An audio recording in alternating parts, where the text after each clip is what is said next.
À 7h58 avec vous, Mathieu Noël. Ce matin, vous êtes, on peut le dire, comme un gosse, Mathieu. Écoutez, j'ai manqué de défaillir hier quand vous m'avez dit, Jérôme, au détour d'un couloir, demain prépare-toi, on reçoit la légende, pionnier de l'électro-française. Ah là là, j'adore les Daft Punk. Alors si on m'avait dit que j'enverrais un des deux un jour en vrai, sans son casque, je l'aurais pas cru. Pardon, Jean-Michel Jarre. Oh merde. Excusez-moi Jean-Michel, c'est ce rythme matinalier, on finit par avoir les fils qui se touchent. Pionnier de l'électro, bien sûr, encore avant. Alors oui, Jean-Michel Jarre, je connais que vous, j'ai grandi sur votre tube là, Ozone.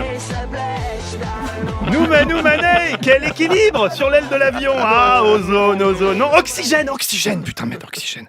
Elle démarre mal cette journée. Bon, Dominique Seux, lui, se souvient. Il me le disait en antenne, il en a levé de la petite doctorante en finances publiques sur Oxygène en 76. C'est sûr. Eh ouais, c'est sûr, un cacheton d'exta dans les gogues du palace et hop, direction la garçonnière à demi. Merveilleuse année 80. Non, je déconne, Jean-Michel. Bon, je déconne évidemment que je vous connais, que je vous admire. Mieux, vous me fascinez. Vous avez moins changé en 30 ans qu'Édouard Philippe en 3 mois. C'est sidérant. C'est sidérant. Jean-Michel Jarre, 74 ans, âge ressenti 22, toujours à la pointe. En interview pour Oxymore, vous avez déclaré « Le concert au Palais Brongniart sera immersif en 360 et en même temps dans le métavers dans Oxyville, une ville musicale. » Je comprends même pas ce que vous dites, Jean-Michel. J'ai demandé à mon petit-neveu de m'expliquer, il m'a dit « Ah bah oui, bien sûr, en 360 immersif dans le multivers, il est trop cool, Jean-Michel Jarre. » Mais trop cool de quoi? C'est où Oxyville en vrai? C'est même pas sur Waze. C'est avant ou après Senlis? Je suis paumé. Alors il me reste plus qu'à faire semblant de pas être largué.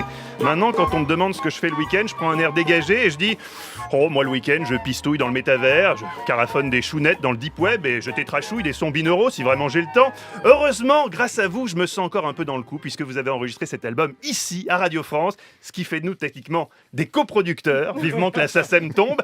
Alors bon, moi, j'ai pas eu le privilège d'écouter l'album avec vous, dans une petite salle dédiée comme Alexandra Ben Saïd, avec qui visiblement vous êtes cul et chemise. Et vas-y que ça tutoie Jean-Michel Jarre. Elle va finir sa semaine de remplacement avec plus de confiance que Léa Salamé, qui cela dit doit être bien dégoûtée d'être partie en vacances éco-responsable à Bali pour préparer son émission sur les arbres, pile la semaine où on recevait une star un peu plus star que Pomme.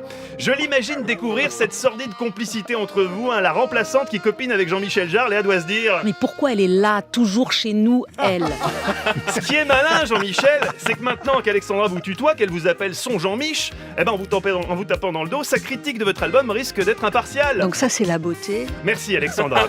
En même temps, vous avez raison, on est coprod. D'ailleurs, pour la moula, comment ça va se passer? Je vous propose, vous prenez les droits d'auteur dans le métavers et nous ceux dans le monde réel. C'est win-win ça, Jean-Michel, vous êtes d'accord? Tout à fait. Ça marche. Voilà, on a un gagné la deal, journée. je crois. Merci à vous, Mathieu Noël. Rendez-vous 16h pour Zoom Zoom Zen. Merci à Jean-Michel Jarre d'être resté pour votre chronique.